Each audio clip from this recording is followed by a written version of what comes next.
핑크바지TV의 핑크바지입니다. 오늘은 모델하우스 또는 현장 영상이 아닌 다른 이야기를 좀 해볼까 합니다. 바로 청약 당첨보다 더 중요한 것에 대해서 말씀드리고 싶은데요. 어떤 것이 중요한 건지 우리 함께 공부해 보면서 청약에 대해서 좀 더 쉽게 다가가는 계기가 됐으면 좋겠습니다. 최근 들어서 이러한 기사를 보실 수가 있습니다. 고분양가 금리 상승에 따라서 선당 후곰 한풀 꺾이나 라는 내용인데요.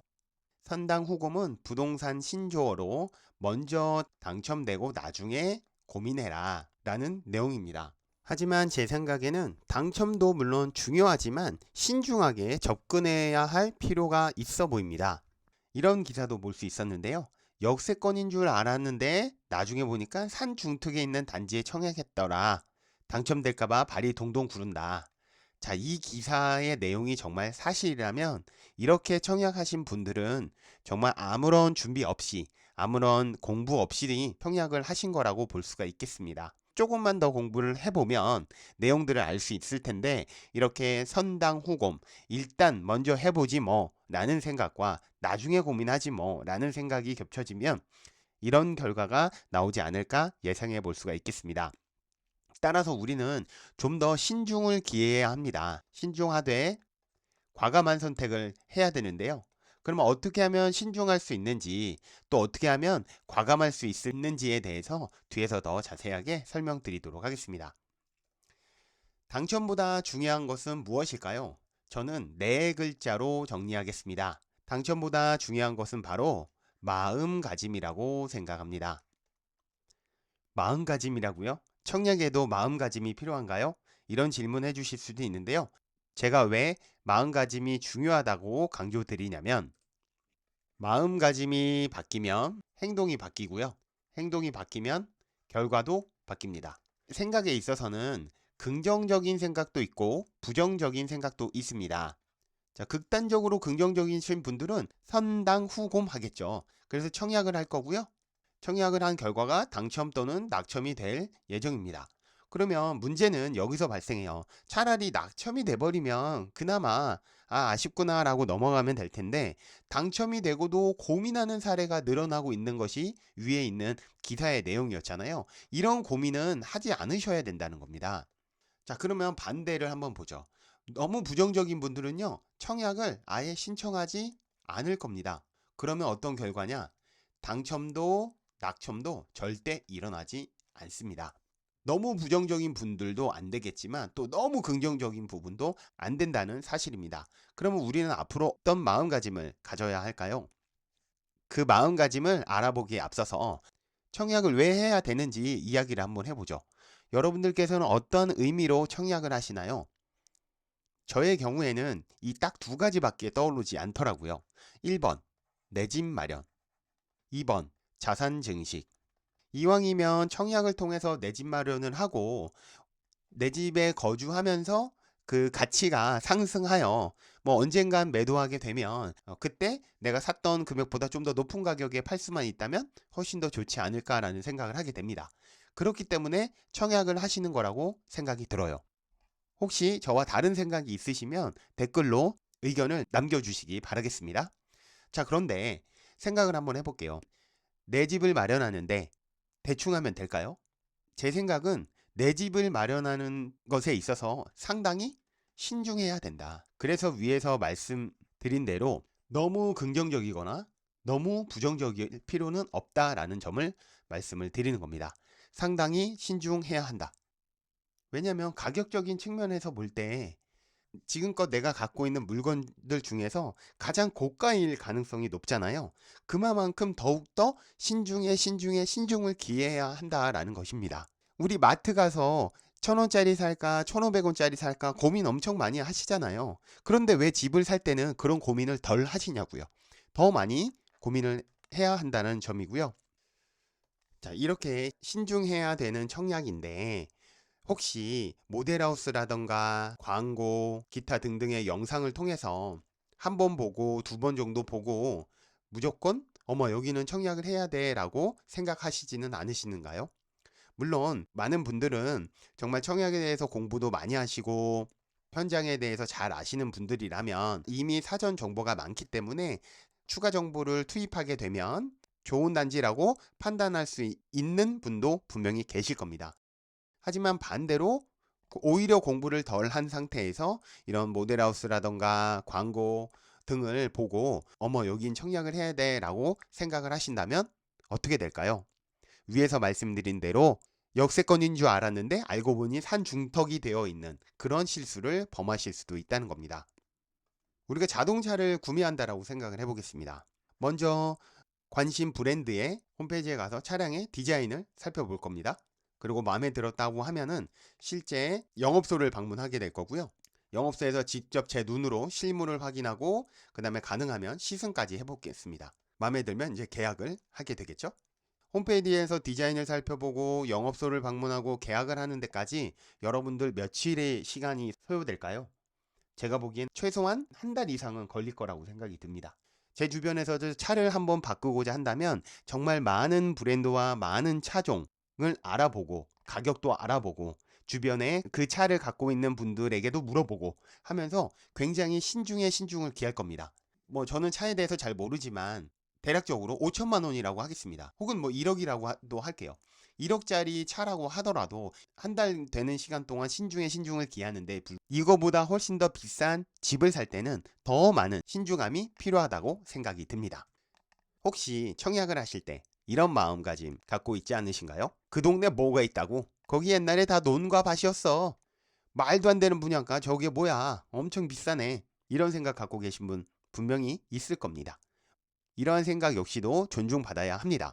하지만 여기서 끝나면 안 된다는 거죠. 우리가 비판적인 사고를 가지되 비관적일 필요는 없다라는 것입니다. 만약에 이런 생각을 해보셨다면 우리는 이렇게 생각을 한번 바꿔보도록 하죠. 그 동네 뭐가 있다고 해서 그 동네 앞으로 어떻게 변할까? 라는 생각을 해보시는 겁니다. 과거에 그 동네 농가 밭이었어. 평당 10,000원이었어. 근데 지금 100,000원이 말이 돼? 라고 하는 과거의 생각에 머물러 있지 말고 그럼 앞으로 100,000원이 100,000원이 될 수도 있는 거야? 라고 미래지향적으로 생각을 해본다는 거죠. 그러면 앞으로 이 동네는 어떻게 변할까라고 하는 것이 어떤 결과를 도출해낼 수 있냐면 바로 입지 분석을 할 수 있게 됩니다. 그리고 말도 안 되는 분양가라고 생각하는 데에 그치지 말고 그러면 이 분양가는 합리적인가라고 생각을 해보는 겁니다. 옆에 있는 단지는 얼마고 뒤에 있는 단지는 얼마고 시장에서 대략적으로 얼마에 평가받는지를 생각을 해볼 수 있습니다.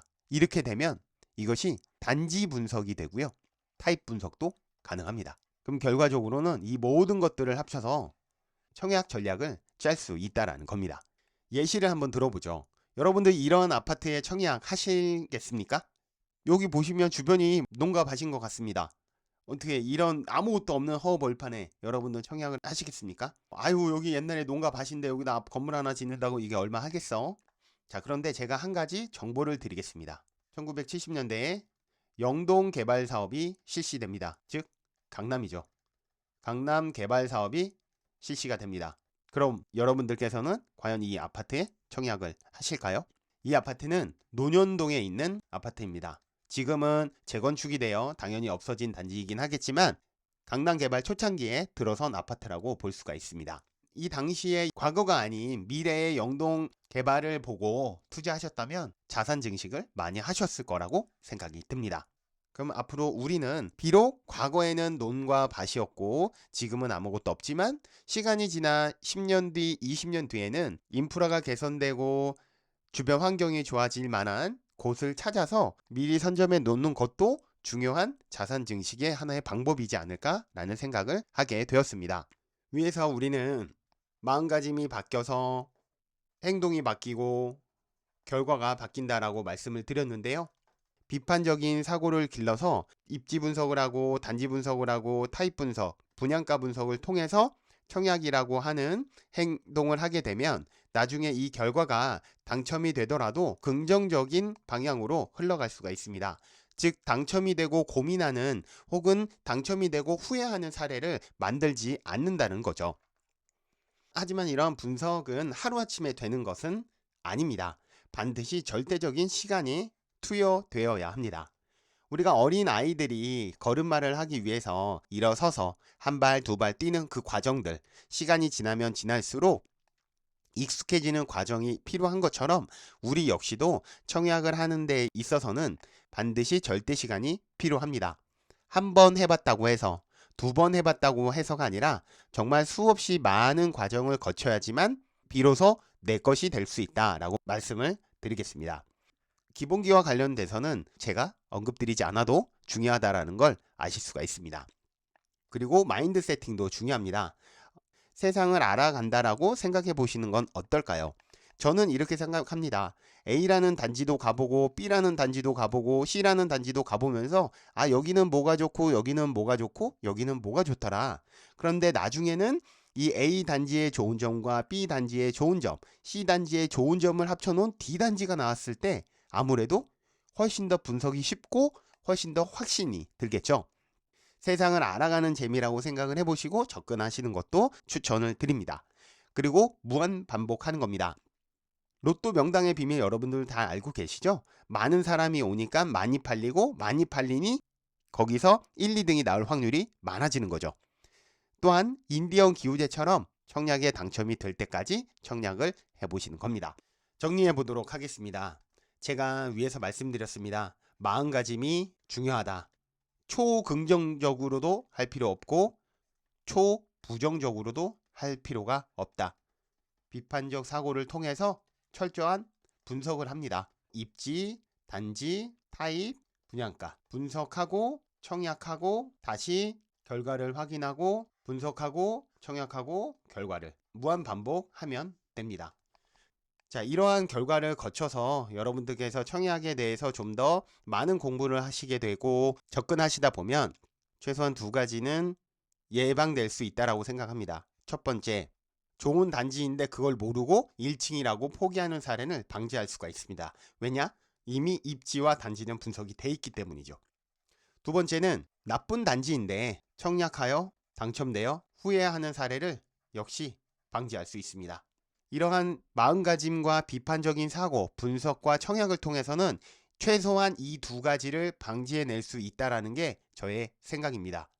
이것만으로도 투자의 리스크를 훨씬 더 낮출 수가 있습니다. 제 채널을 구독하시고 시청해주시는 많은 분들께 이러한 마음가짐을 말씀드리고 싶어서 영상으로 정리해봤습니다. 여러분들의 의견 댓글로 많이 남겨주시기 바라겠습니다. 오늘 제가 준비한 내용은 여기까지입니다. 끝까지 시청해주셔서 감사합니다. 고맙습니다.